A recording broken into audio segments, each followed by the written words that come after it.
engrandecido, magnificado seja o nome do nosso Senhor e Salvador Jesus Cristo. Eu quero convidar os amados irmãos a abrirem no texto de Tiago.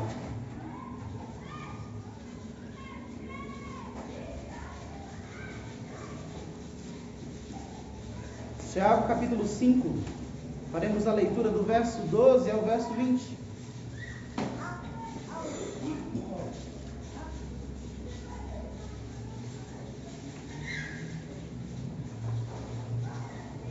Tiago 5, verso 12 ao verso 20. A palavra do nosso Deus nos diz assim: acima de tudo, porém, meus irmãos, não jureis pelo céu, nem pela terra, nem por qualquer outro voto, antes seja o vosso sim, sim, e o vosso não, não, para não cairdes em juízo. Está alguém entre vós sofrendo? Faça oração. Está alguém alegre? Cante louvores. Está alguém entre vós doente? Chame os presbíteros da igreja, e estes façam oração sobre ele, ungindo-o com óleo em nome do Senhor. E a oração da fé salvará o enfermo, e o Senhor levantará. E se houver cometido pecados, ser-lhe-ão perdoados. Confessai, pois, os vossos pecados uns aos outros, e orai uns pelos outros, para serdes curados. Muito pode, por sua eficácia, a súplica do justo. Elias era homem semelhante a nós, sujeito aos mesmos sentimentos, e orou com instância para que não chovesse sobre a terra, e por 3 anos e 6 meses não choveu. E orou de novo, e o céu deu chuva à terra, fez germinar os seus frutos. Meus irmãos, se algum entre vós se desviar da verdade, e alguém o converter, sabei que aquele que converte o pecador do seu caminho errado salvará da morte a alma dele e cobrirá multidão de pecados. Santíssimo Deus, nós agradecemos pela oportunidade de culto e clamamos, Senhor Deus, o Teu Santo Espírito, que ilumine o nosso coração, que ilumine a nossa mente, para que possa compreender Tua Palavra e colocar em prática em nossa vida. Assim nós oramos, em nome de Jesus. Amém. Que tipo de pessoa você é? Você é daqueles que fazem planos e gosta de organizar e na prática tem dificuldade? Ou você é daqueles que não é muito de organizar, mas está ali servindo, trabalhando, fazendo? Não precisa de organização. Tem que trabalhar, tem que fazer. Via de regra, nós somos colocados em diversas circunstâncias em que precisa-se daqueles que pensam, estruturam, e outros que põem em prática, que colocam para se fazer. E acontece que, diante desta dualidade, muitas pessoas creem e acabam defendendo que a vida tem que ser assim mesmo. Existem aqueles que pensam, que organizam, que são teóricos, e aqueles que são práticos. Aqueles que fazem acontecer, independente do papel, independente de qualquer outro, enfim. Na verdade, meus amados irmãos, quando nós olhamos para as Sagradas Escrituras, nós vemos que o cristão, ele deve ser uma mistura daquele que pensa, se organiza e também põe em prática. E na harmonia da teoria e da prática, de forma fiel, este desenvolve sua vida.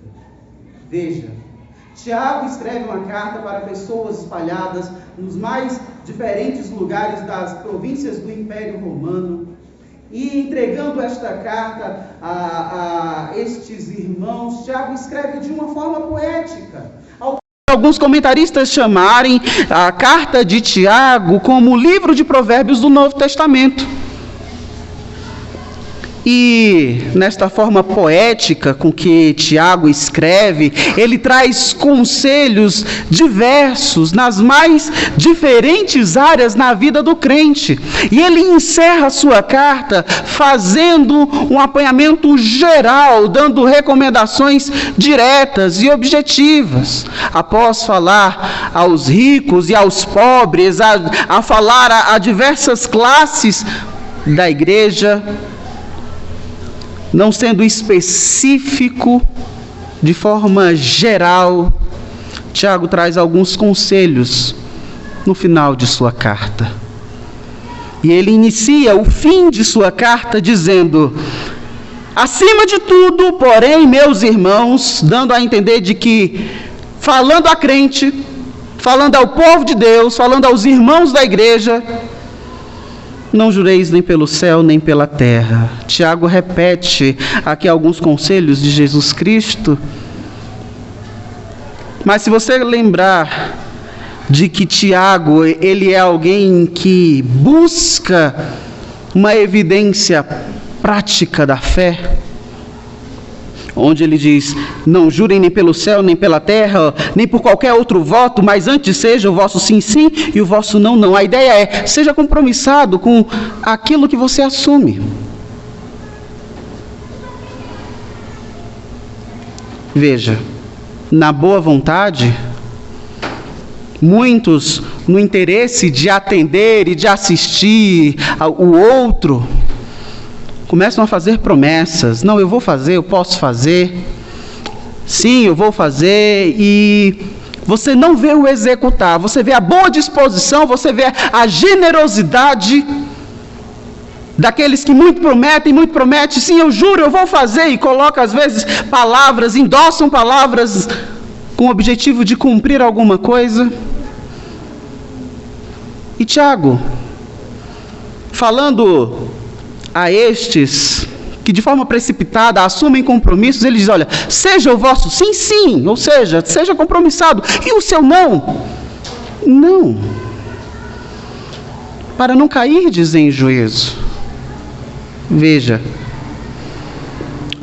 no mundo em que vivemos, onde produtividade é algo quase que obrigado, quanto que você produziu, quantas metas você conseguiu atingir, e números, cálculos e cálculos, Tiago pede para que os seus leitores sejam pessoas objetivas, práticas. E recomendando a estes, partindo deste princípio de vai fazer, faça, seja o seu sim, sim e o seu não, não. Na comunidade, entre os irmãos da igreja, tem alguém sofrendo? Ore com eles. Faça a oração. Participe da vida dele. Interaja na vida dele. Ore. Ore por ele, ore com ele.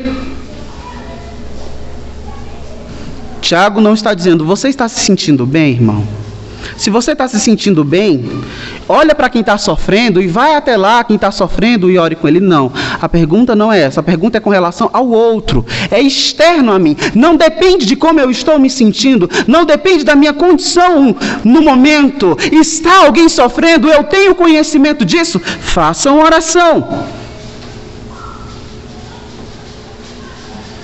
E aqui não tem como medir a dor do outro, não tem como você mensurar quanto alguém está sofrendo, porque isso é diferente. Eu não tenho como julgar o que o outro sente. O outro pode dizer: está doendo, eu estou sofrendo. E não compete a mim dizer: este sofrimento é menor e aquele sofrimento é maior. O meu irmão diz que está sofrendo, e a palavra de Deus diz que se o meu irmão está sofrendo, o que eu tenho que fazer com ele é orar com ele. Eu não tenho que fazer desdenho, eu não tenho que fazer outra coisa, eu tenho que orar por ele. Em contrapartida, está alguém alegre? Cante louvores. E isso também se aplica. Eu não tenho que esperar estar feliz, alegre, para me alegrar com o meu irmão. Eu preciso estar feliz pela manifestação da alegria do meu irmão. Assim como aquele meu irmão orou ou deve orar comigo no meu momento de tristeza, na minha aflição, eu preciso também me alegrar com ele, louvar a Deus, cantar louvores a Deus. E isso não depende de mim. Somos, por vezes, muito egoístas no sentido do que sentimos, e tudo depende das nossas emoções, como eu estou me sentindo, como eu estou agora. E de forma muito prática, muito objetiva, Tiago, recomendando a estes irmãos, dizem: olha, se está alguém alegre, cante louvores. Eu acho lindo quando o salmista, no Salmo 150, no verso 6, diz: todo ser que elogie a Deus, expresse a Deus estes elogios. Então, se está em alguém alegre, cante louvores, participe da vida do irmão. Sabe, meus amados irmãos, igreja, como sabemos, é envolvimento, é participação, é ser intencional. Se igreja é envolvimento, é relacionamento, portanto, aqueles que dizem eu sou a igreja, já sabem que estão equivocados, porque igreja é coletivo e nós somos a igreja, eu pertenço à igreja. E se na coletividade alguém está sofrendo, eu vou orar com este alguém. Alguém está alegre, eu vou cantar louvores a este alguém.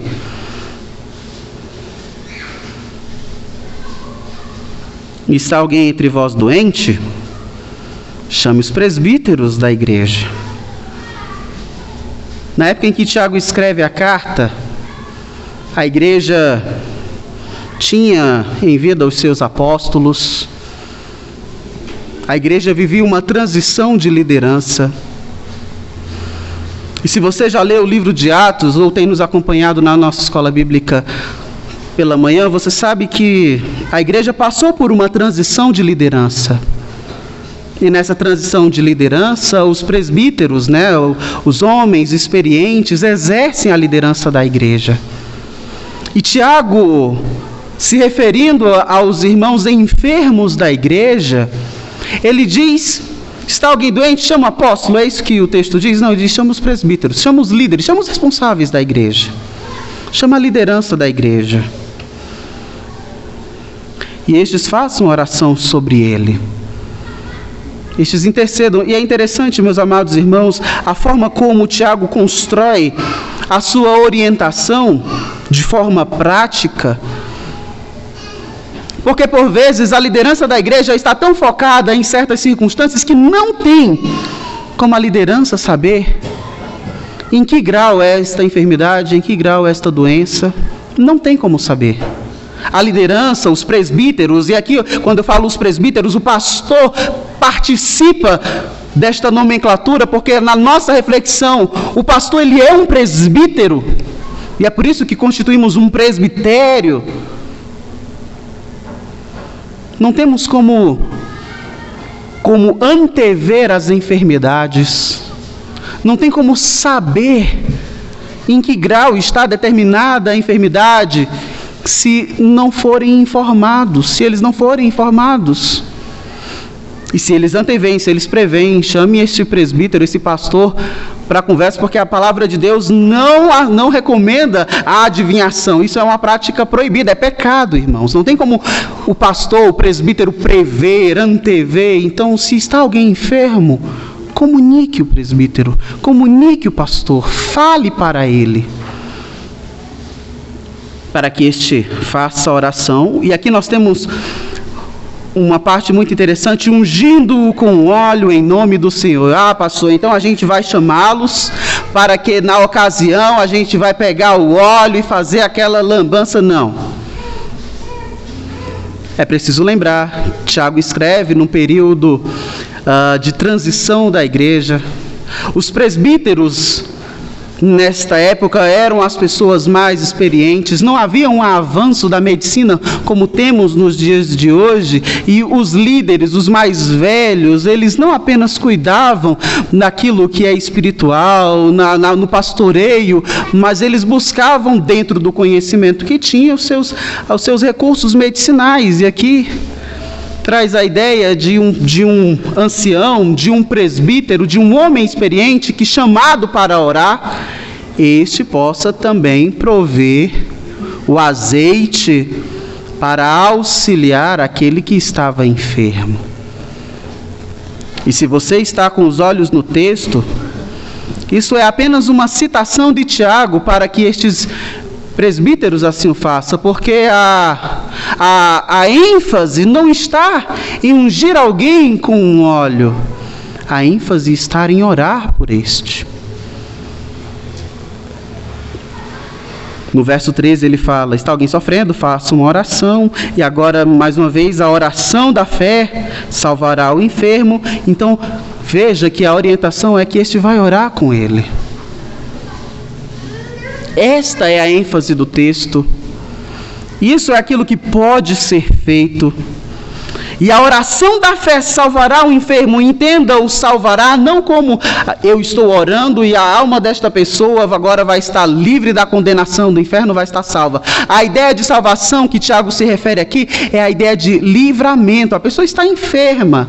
E a oração da fé, a ideia é de que Deus ouve as orações e de que Ele pode intervir por meio das orações e pode trazer cura àquele que ora. Ora, meus amados irmãos, nós cremos que se levarmos a Deus as nossas orações, Ele tem poder para intervir e, se for sua vontade, trazer devidamente a cura. É por isso que somos crentes, é por isso que oramos. Não negligenciamos a ação dos estudiosos da medicina, mas isso não deve ser um motivo para deixarmos de orar, de interceder, de acompanhar, de estar ao lado daquele que sofre. E nestas recomendações práticas, na ideia do presbítero, do líder que é informado do irmão que está doente, que vai até o local, que ora por aquele irmão, que assiste, que acompanha, Tiago diz: se houver cometido pecados, lhes serão perdoados.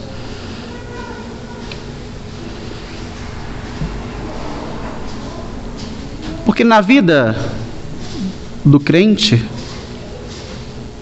em meio às nossas alegrias, em meio às nossas tristezas, em meio às nossas enfermidades, em meio a tudo isso, ainda somos capazes de pecar, de errar. E só uma intervenção externa a nós pode ser capaz de prover perdão. Não são as nossas ações, a nossa iniciativa, mas uma iniciativa externa a nós. Então, se houver cometido pecados, ser-lhe-ão perdoados. O texto está dizendo que Deus está conferindo perdão a estes. É Deus que está conferindo, e não simplesmente a prática. Perceba que é uma iniciativa de Deus, usando seu servo Tiago a trazer estas informações. E logo em seguida, de forma muito objetiva, muito prática, Tiago diz à igreja: confessem seus pecados uns aos outros. No mundo em que as pessoas querem cada vez mais esconder as partes obscuras de suas vidas, a palavra de Deus está recomendando a você ser transparente com o seu irmão. Sabemos que temos que confessar a Deus, sabemos que temos que falar para Deus sobre os nossos pecados, mas aqui não é conversar com Deus, aqui não é falar numa oração sobre seus pecados, é chegar para o seu irmão e dizer: olha, eu peco. Eu tomei esta atitude. E aqui, meus amados irmãos, duas coisas precisam ser avaliadas. A primeira delas é a confiança que a comunidade da fé precisa nutrir. Eu preciso confiar no meu irmão, de forma que, ao confessar a este meu irmão as minhas fragilidades, a minha vulnerabilidade, é de que aquilo não estará numa praça pública. Então, precisamos olhar nesta perspectiva, em confessar os pecados uns aos outros, de forma muito clara, chegar para um irmão na fé e dizer acerca das suas falhas, dos seus erros, é de que se existe algo interessante, é que na vida, na vida em comunhão, na vida coletiva da igreja, algo que deve fazer parte é o chamado a conversa. Chega no irmão, conversa, fala sobre as suas vulnerabilidades, sobre suas fragilidades, sobre suas dificuldades, sobre seus pecados. E do outro lado, a sabedoria daquele que ouve. Às vezes o irmão ele precisa não de um desabafo, isso não é um desabafo, isso é uma confissão. Eu estou confessando, eu estou dizendo, eu erro, eu pequei. Se você anda precisando conversar com alguém, busque alguém para conversar, para falar sobre seus pecados. Mas busque com sabedoria. Ser crente, ser membro da igreja, infelizmente, não é suficiente para tornar alguém apto a você falar sobre suas vulnerabilidades. Mas nós somos informados de forma muito clara de que deve fazer parte na vida da igreja o compartilhar e o confessar uns para os outros. Isso não é algo pragmático. Agora na terça-feira vamos nos encontrar, vamos fazer grupos de 2 e aqui você vai falar o seu pecado para a sua dupla. Não é algo pragmático assim, é algo orgânico. E isso só será possível se você vive em comunidade, se você vive em igreja. Se você ora com seu irmão, se você está se alegrando com seu irmão, se você está orando quando ele está triste, se você está envolvido na vida do irmão, você vai criar um ambiente que vai facilitar dentro deste relacionamento essa confissão. Se você está diante de alguém que é firme no seu proceder, que o seu sim é sim e que o seu não é de fato não, alguém de confiança, alguém que faz e cumpre e não alguém só de balela, você está criando um ambiente favorável para essa confiança. E a comunidade da fé precisa ser urgentemente estes que estão aptos para ouvir. Sabe por quê, meus amados irmãos? Se um membro da igreja, se um irmão em Cristo Jesus, seja ele jovem, seja ele idoso, não tem confiança de compartilhar suas dores com a sua comunidade, ele vai encontrar lá fora. Ele pode encontrar nas más influências, ou ele pode até, inclusive, pagar para poder conversar com alguém e alguém poder ouvi-lo. E eu não estou dizendo que sou contra os profissionais que trabalham e que recebem para ouvir as pessoas, mas eu estou dizendo que a comunidade da fé precisa urgentemente e orais uns pelos outros. Eu confesso as minhas dificuldades, os meus pecados, as minhas limitações para o meu irmão. Meu irmão divide suas dificuldades, suas limitações para comigo. Eu oro pela vida do meu irmão, o meu irmão ora pela minha vida e assim a nossa amizade é solidificada, assim nós crescemos, assim somos fortalecidos. Do contrário, se eu me isolo, porque afinal de contas eu não quero falar das minhas vulnerabilidades. Eu quero um ambiente em que eu entro, vá embora, não falo com ninguém, ninguém sabe da minha vida, ninguém se intromete na minha vida, ninguém sabe de nada, e assim o pecado vai aumentando, os erros vão acontecendo, não tem ninguém para me exortar, não tem ninguém para me aconselhar, não tem ninguém para... E aí isso vai aumentando, o coração vai ficando dolorido, o sofrimento aumentando.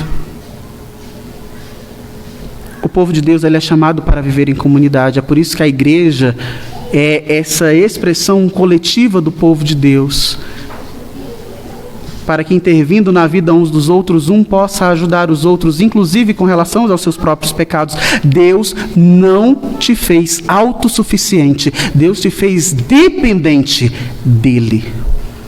E sendo dependente de Deus, Deus também estabeleceu o grupo pelo qual você deve estar submetido, e este grupo se chama igreja.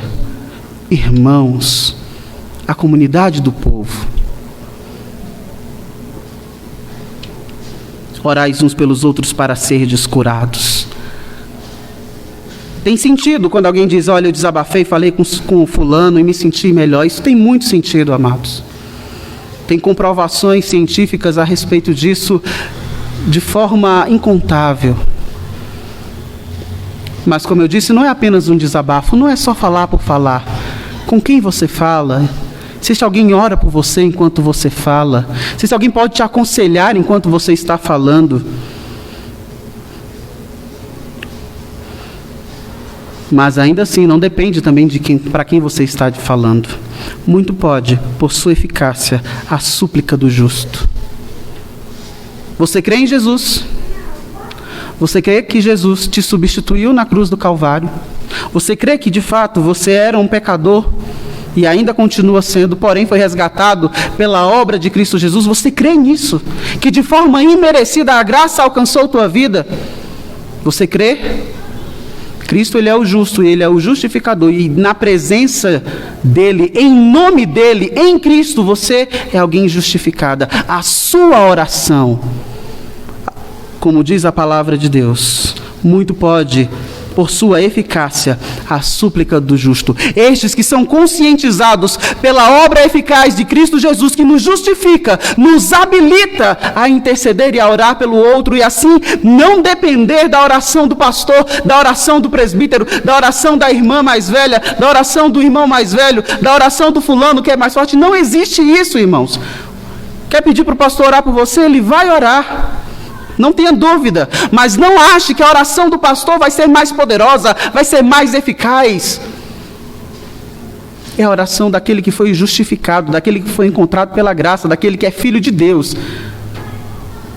Ore. Exerça. Se você crer em Jesus, então ore, interceda pela vida do seu irmão.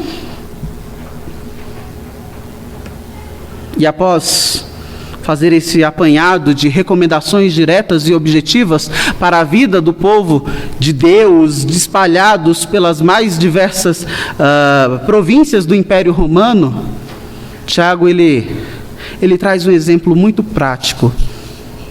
Tiago olha para Elias, semelhante a nós, sujeito aos mesmos sentimentos. E é interessante ele utilizar desta nomenclatura.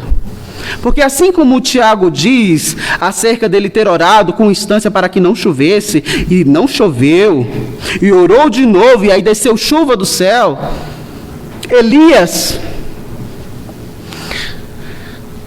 enfrentou os profetas de Baal sozinho.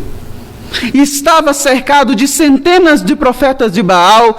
Elias ora, desce fogo do céu, consome toda a oferta ali colocada, e a fio de espada o profeta Elias dizima todos os profetas de Baal. Elias sozinho. Mas esse mesmo Elias, após ter estas experiências maravilhosas, orou para não ter chuva, não choveu. Orou para descer chuva, choveu.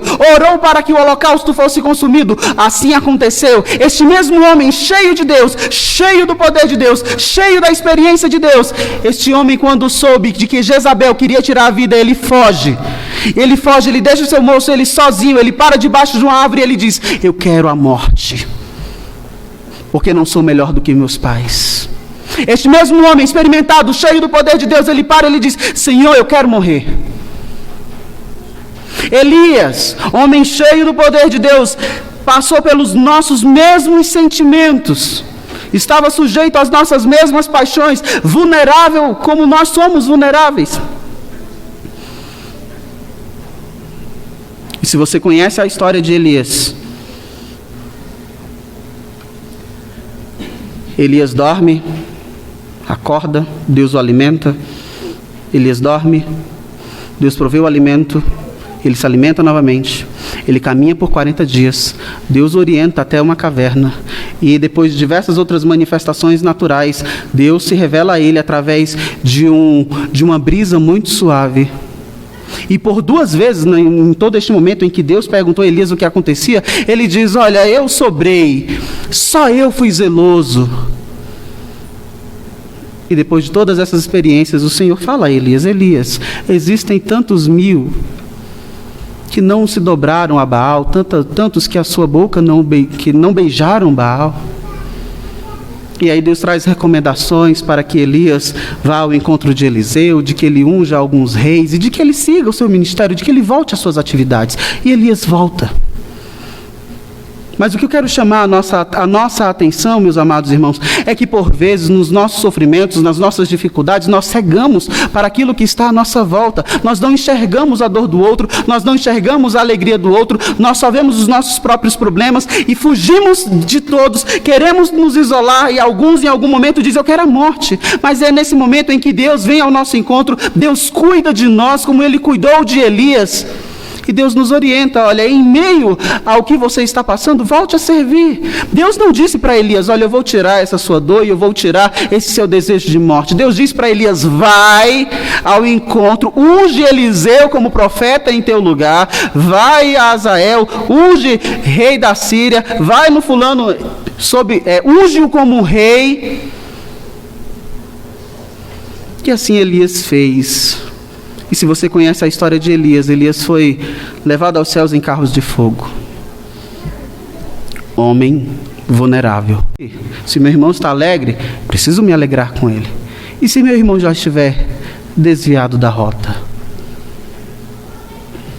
Paulo, falando a estes irmãos dispersos, ele diz: olha, vá até ele. E a palavra conversão, já falamos isso em outras ocasiões, não está relacionada à mudança de religião. Esse é um conceito errado. E sabe quando você aprende o conceito certo de conversão? Quando você faz autoescola, você aprende que conversão é fazer uma curva. E é isso mesmo. Se alguém está desviado, ou seja, se alguém saiu do caminho certo, precisa fazer uma curva e voltar para o caminho certo. Então você faz uma conversão. Está fora do eixo, se converte, você volta para o eixo. Então, se está alguém fora, esse alguém precisa ser encontrado. E quem deve ir? Tiago está falando para os irmãos. Pode ser o pastor, pode ser o presbítero, pode ser o diácono, pode ser uma irmã da SAF, pode ser um irmão da UMPC. É um irmão, tem que ser um irmão. Tem que ser alguém que esteja com Cristo, alguém que esteja caminhando com Cristo, alguém que está inserido na igreja e está diante do Senhor. E se porventura você for usado por Deus e você convencer aquele que está fora do caminho, a que ele volte para o caminho, que ele dê essa curva na sua vida, você está livrando da morte a alma daquele indivíduo. E a ideia do cobrir a multidão de pecados não é de cobrir como quem engaveta e esconde. A ideia de cobrir é de extensão da graça. Sabe quando você faz um determinado plano de saúde, ou você faz alguma outra, o que cobre, né? O que atinge, até onde vai? Ir até alguém. Este que está desviado, você prega, você fala de Jesus, você fala do Senhor. Você o aconselha, você o orienta, você diz: olha, esse caminho que você está indo está errado, Deus não é glorificado nisso. Você ir até essa pessoa, e se essa pessoa retorna, o que o texto está dizendo é de que estende a uma multidão de pecados, e de que uma multidão de pecados pode ser tratado nesse sentido, porque atinge eles, é suficiente para eles. Sabe por quê, meus amados irmãos? Às vezes achamos que os nossos pecados são tão grandes que nos tornamos indignos de vir à igreja e voltar à comunhão da igreja. Há quem acredite nisso. É uma espécie de egoísmo também. Olha, só, o meu pecado eu sei que errei e por isso eu estou afastado. E aí a pessoa se automutila. É necessário que alguém vá ao encontro, é necessário que alguém pregue, que alguém conscientize, de que alguém aconselhe, de que alguém fale. E isto acontecendo, trazendo a graça do Senhor, é suficiente de atingir, de cobrir, de alcançar os pecados deste indivíduo que está fora do eixo. Sabe, meus amados irmãos, Tiago, ele escreve isso com uma certa urgência, sabendo de que os irmãos estavam espalhados por lugares diferentes. Na urgência, porque se está junto de Jerusalém ali não era sinônimo de estar firme na igreja, firme na fé, quanto mais estar em lugares pagãos, idólatras. E por isso essa urgência tão grande com que Tiago fala a estes irmãos. Concluindo para nós,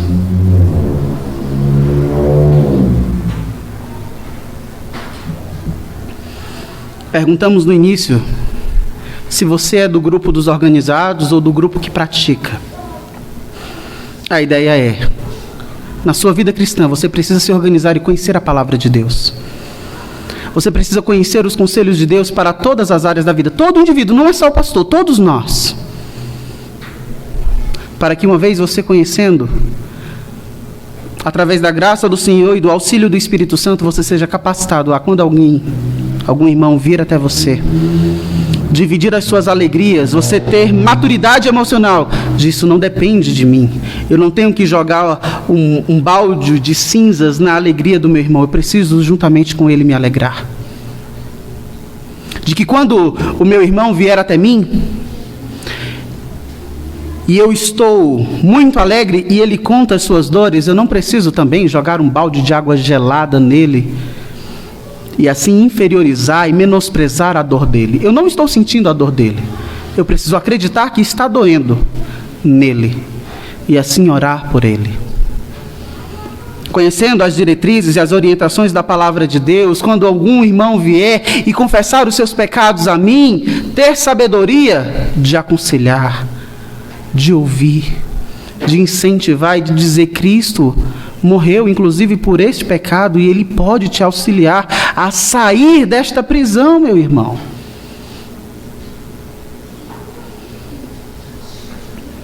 E assim, no desenvolver, no natural da vida da igreja, nesta comunidade saudável, expressando confiança, os irmãos possam crescer de forma saudável e atrair outros.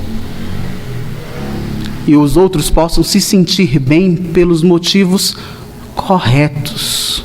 Eu estou numa comunidade que não passa a mão na minha cabeça, mas que me ouve, que me aconselha, que me acompanha, que ora por mim, que está ao meu lado, que me visitam.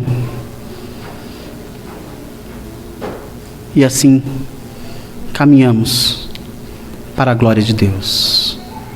Nós encerramos aqui na noite de hoje a exposição no livro, na carta de Tiago. Mas ainda há muito a aprendermos através das páginas das Sagradas Escrituras sobre como viver em igreja. E que o Senhor, na sua infinita graça e na sua infinita misericórdia, nos ajude a sermos homens e mulheres confiáveis, convertidos, que sabem viver em comunidade, que incentivam a vida em comunidade, para que possamos, uma vez sendo participativos na vida uns dos outros, crescermos de forma saudável para a glória do nosso Deus. Amém? Vamos orar. Santíssimo Deus, amado Pai, nós rendemos graças, Senhor, porque o Senhor tem cuidado de nós e tem sido conosco, apesar das nossas falhas, apesar das nossas dificuldades, Senhor Deus. Ajude-nos, Senhor, a aprender com a Tua palavra, a ser igreja, a ser comunidade sadia, bíblica, confiável, que conhece as Tuas prescrições, as Tuas orientações e põe em prática e que beneficia o outro através destes ensinos. E que assim possamos crescer e contribuir também para o crescimento de nossos irmãos, Pai amado. Esta é a oração que fazemos e agradecemos em nome de Cristo Jesus. Amém.